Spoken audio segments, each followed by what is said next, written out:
anyway, this rotation is quite nice, right? Now, if you're on the table, you know, it gets a little trickier because of the posture aspect of it. You can reach across the table. Well, one nice thing, and now I want you to use your strong sense of visualization. And we're elevating the mat now. So it's about table height, okay? And we're going to do some mobilization. You're getting too close. But here's a nice way of doing this mobilization on the table. If you take the arm and place it on the lower back, so you visualize I'm standing now beside the table, and you just stabilize here, and you slip your hand under here like this, and then you just lift up. Feel okay? So this is very nice mobilization, very easy, and easily done on the table. Okay? So you can just do nice, nice, yeah? Nice, nice. That's double nice. That's even good for the floor. Oh yeah, well I know it's for the. I mean it came from the floor, but right. I tell about the table because it's so nice. I mean, you know this, and another thing for the table that you can do, which you can also do on the floor, is if you can visualize the person like this. Well, you don't have to. She's like that. Yeah. So you intertwine your fingers behind your head. Okay. Probably not the first time she's been in that position. So now here's a nice opener. So look at how simple this is. So you just hold here, right? So inhale and exhale. So simple. But if you're doing it on the table, you know, I would recommend that you're standing at the head of the table. Excuse me, posterior on this. So you can just easily go like this, right? So simple and so effective for opening up the front of the body. Nice reminder. Right? That's so good. Did you like it better from the front? It felt the same actually. Oh, okay. So, and then you would, you know, do mobilization on the other shoulder. Same. And then we're going to finish this little brief exercise by coming in here, and we're going to do what's called prayer position before we do point stimulation.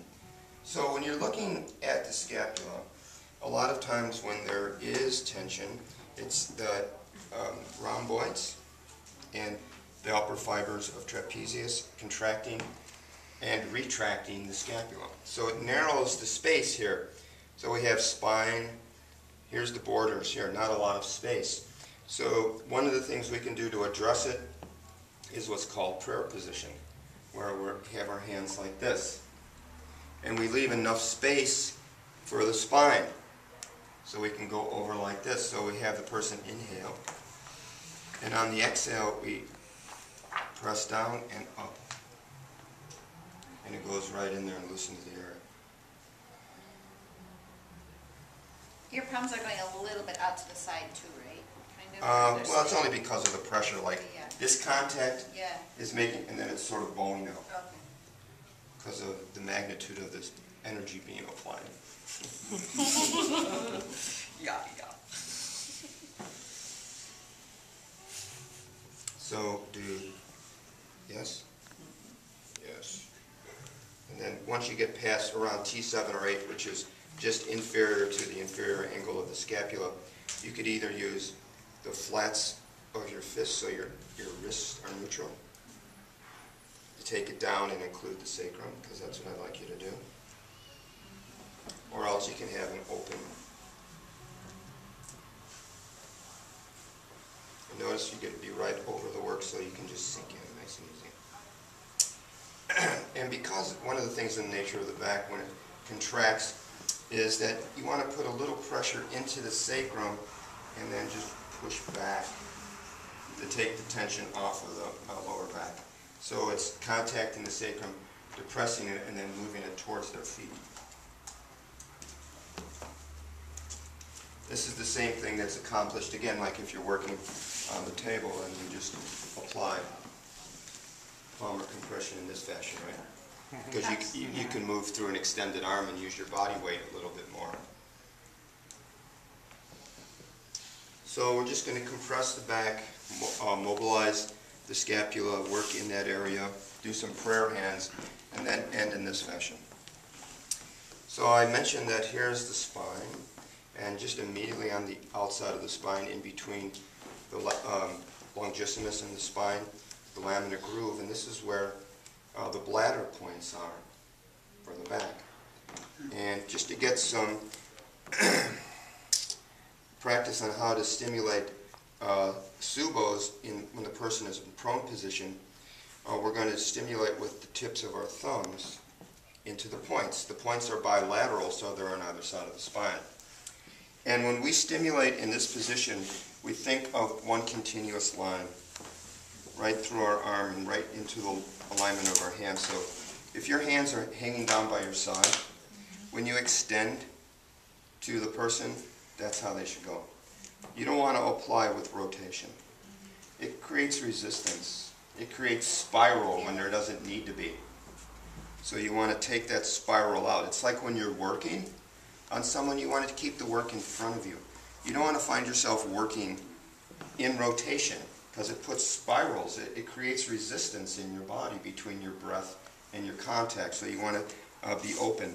So same here in this lovely little point stimulation. We're going to start right at the top of the shoulder on either side of the spine. Feel for the spinous process and just move out a thumb width and just sink in. A question about the spinous process.